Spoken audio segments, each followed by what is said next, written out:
سونے پہ سہاگا یعنی حفاظ اور علماء کے ساتھ ساتھ اب ہمارے قوم کے مستقبل ہمارے مدرسے سے ڈاکٹر بن کے نکلیں گے، انجینئر بن کے نکلیں گے، آئی پی ایس بن کے نکلیں گے، آئی ایس بن کے نکلیں گے۔ یہ جمعیت کا سب سے بڑا مقصد ہے کہ اس کے لیے اس کو کسی اسکول جانے کی ضرورت نہیں ہے، کسی کوچنگ کرنے کی ضرورت نہیں ہے، بلکہ جمعیت علماء ہند نے جو پروجیکٹ بنایا ہے کہ آپ کے مدرسے میں کم پیسے میں، کم خرچ میں آپ کا بچہ، آپ کا مستقبل بہترین انداز میں تعلیم حاصل کر سکے۔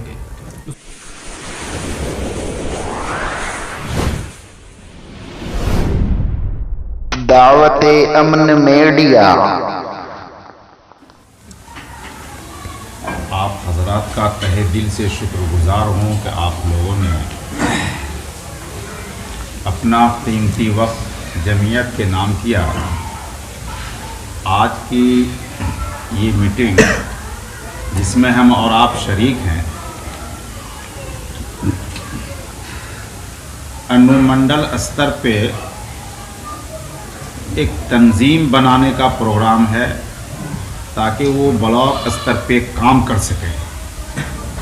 جمعیت کا مقصد یہ ہے کہ آپ اجتماعیت کے ساتھ ایک ہو کر عوام الناس کی خدمت کریں، اور اس کے لیے ذمہ داروں کی ضرورت ہوگی تاکہ ان کے اشاروں سے، ان کے مشوروں سے ہم کام کر سکیں۔ اسی کے سلسلے میں ہمیں اور آپ کو یہاں بلایا گیا ہے کہ ہم سب مل کے یہ طے کریں کہ اس کی رہبری کون کرے، اس کے ذمہ دار کون ہوں۔ اسی مقصد کے تحت ہمیں اور آپ کو یہاں بٹھایا گیا ہے، بلایا گیا ہے۔ اس سلسلے میں ابھی باتیں ہوں گی مولانا کی، ہم سب اس میں شریک ہوں گے اور قیمتی مشورہ سے ہم نوازیں گے۔ بسم اللہ الرحمن الرحیم، نحمد اللہ العظیم و بہ نستعین، صلی اللہ تعالی علی خیر خلقہ و صحبہ اجمعین۔ محترم حاضرین، معزز علماء کرام، آج کی یہ نشست دراصل جمعیت علماء ہند کی سب ڈویژن کی تشکیلی نشست ہے، جس کا مقصد ابھی مولانا نے آپ کے سامنے بیان کیا کہ جمعیت علماء ہند نے سن 1919 سے لے کر 1947 تک جنگ آزادی کی کامیابی تک انہوں نے اپنے میدان کو مکمل طور پر ہندوستان کی آزادی کے لیے طے کر لیا تھا، جس میں ایک نہیں، دو نہیں، ہزار نہیں، بلکہ لاکھوں کی تعداد میں علماء کرام، عوام الناس نے اس ملک کی آزادی کے لیے اپنی قیمتی جانوں کا نذرانہ پیش کیا، جو ایک ثبوت نہیں بلکہ ایک سنہرے حرفوں میں ہندوستان کی جنگ آزادی کی تاریخ میں درج ہے۔ جنگ آزادی کے بعد اس خواب کی تکمیل جمعیت علماء ہند نے اپنا نصب العین بنا لیا، جس خواب کو مالٹا کی اندھیری کوٹری میں شیخ الہند رحمۃ اللہ علیہ نے دیکھا،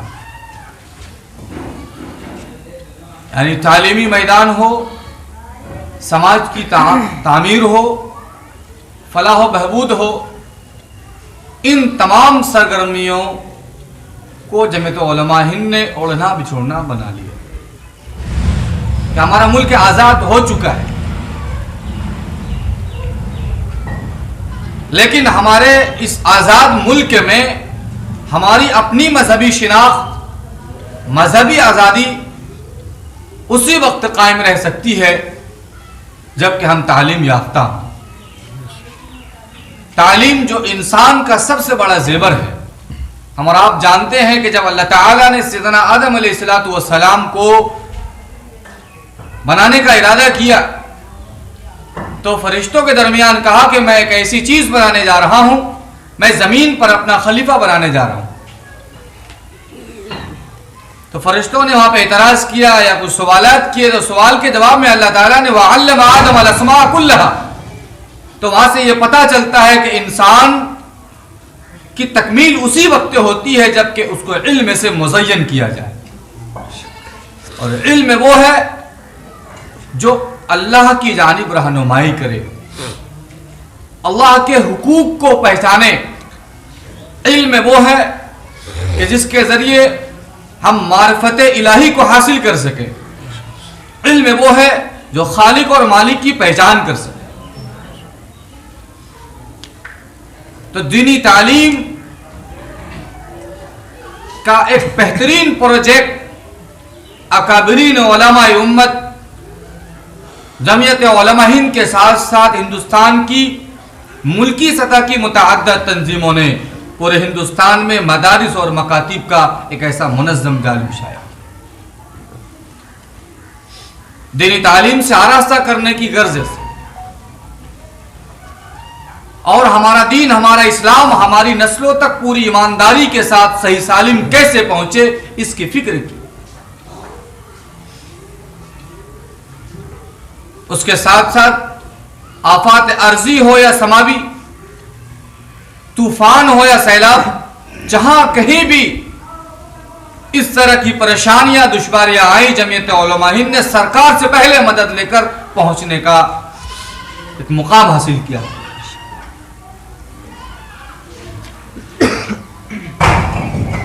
فساد متاثرین کے درمیان ہو, ان کی راحت رسانی کے لیے سب سے بڑا سیلاب کیرلا میں آیا, بنگال میں آیا, بہار میں آیا. ان تمام مقامات پر جمعیت کے فدائین نے, خدام جمعیت نے پوری مستعدی کے ساتھ جمعیت علماء ہند کی ہدایت پر ان مقامات پر پہنچ کر راحت رسانی کا کام انجام دیا. ابھی حال میں دلی میں ایک بھیانک دنگا ہوا, ایک منظم انداز میں ہزاروں ہزار کی تعداد میں لوگوں کے مکانات, دکانیں جلا دی گئی, سینکڑوں لوگ مارے گئے. سرکار سے صحیح معاوضہ آج تک نہیں مل سکا, لیکن جمعیت نے بغیر کسی امداد کا انتظار کیے لوگوں سے تعاون لے کر کے جو ہو سکا بن سکا ہزاروں دکانیں تعمیر کرائی. اور جمعیت ٹائر مارکیٹس کے نام سے آج دلی میں جو بھی جاتے ہیں وہ دیکھ رہے ہیں کہ جمعیت نے کیا خدمت انجام دی. لوگوں کے مکانات برباد ہو گئے, درجنوں مساجدیں جلا دی گئی. ان تمام مساجد کو اثر نو تعمیر جمعیت علماء ہند نے کرایا. اب جمعیت نے ایک نیا بڑا پروجیکٹ موجودہ حالات کے تناظر میں ایک بڑا قیمتی فیصلہ لیا ہے. وہ قیمتی فیصلہ یہ ہے کہ اب تک ہمارے مدارس سے صرف حفاظ علماء, مفتیان کرام, قائدین امت کو وجود میں لایا جا رہا تھا, لیکن اب الحمدللہ سونے پہ سہاگا یعنی حفاظ اور علماء کے ساتھ ساتھ اب ہمارے قوم کے مستقبل ہمارے مدرسے سے ڈاکٹر بن کے نکلیں گے, انجینئر بن کے نکلیں گے, آئی پی ایس بن کے نکلیں گے, آئی ایس بن کے نکلیں گے. یہ جمعیت کا سب سے بڑا مقصد کہ اس کے لیے اس کو کسی اسکول جانے کی ضرورت نہیں ہے, کسی کوچنگ کرنے کی ضرورت نہیں ہے, بلکہ جمعیت علماء ہند نے جو پروجیکٹ بنایا ہے کہ آپ کے مدرسے میں کم پیسے میں, کم خرچ میں آپ کا بچہ, آپ کا مستقبل بہترین انداز میں تعلیم حاصل کر سکے. اس کا نام جمعیت اوپن اسکول بنایا. دوسری چیز جمعیت یوتھ کلب, جو جمعیت کا پائلٹ پروجیکٹ ہے, بہترین پروجیکٹ. آج کہیں پہ تھوڑی سی ہوا بدل جاتی ہے تو ہمارا علاقہ آہے بھرنے لگتا ہے, ہمارے علاقے میں ماتم چھا جاتا ہے. ہم مجبور ہو جاتے ہیں کہ ہماری ماں اور بہنیں کی عزت اور عصمت کیسے محفوظ رہ پائے. آج ہمارے نوجوان زیادہ تر موبائل میں, گیم میں ڈسٹرب رہ کر کے اپنا جسمانی اور ذہنی دونوں توازن بگاڑ رہے ہیں. قابل مبارکباد ہیں قائد جمعیت حضرت مولانا محمود اسد مدنی صاحب دامت برکاتہم کہ انہوں نے ہمارے نوجوانوں کو صحت مند بنانے کے لیے جمعیت یوتھ کلب کی شروعات کی ہے، جس کی شروعات ہمارے مکتب اور ہمارے مدرسے سے کہ ٹریننگ دی جائے گی ہمارے بچوں کو NCC کی، BSF کی، تاکہ وہ NCC کی ڈگری حاصل کر کے ہر گوشے میں اچھی ملازمت کر سکے، مین اسٹریم میں آ سکے۔ تیسری چیز، ابھی کورونا کال میں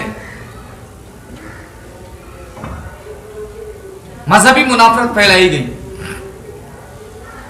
غیر مسلم کے ساتھ ساتھ بڑے بڑے مسلم ڈاکٹرز بھی اپنے ہاسپٹل بن کر کے روپوش ہو گئے، لوگ بلکتے رہے، روتے رہے، چیختے رہے، سسکتے رہے، معصوم بچہ ہاتھ میں، باپ کے ہاتھ میں، اور دم توڑ دیا۔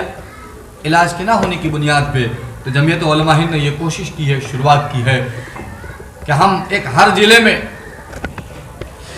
پہلا پروجیکٹ یہ ہے کہ ہم جمعیت ہاسپٹل قائم کریں گے انشاءاللہ۔ اس میں کم خرچ میں ہر ڈپارٹمنٹ اور ہر اسپیشلسٹ ڈاکٹر کی رہنمائی حاصل ہوگی، جس کے لیے اب تمامی حضرات کے تعاون کی اس میں ضرورت پڑے گی۔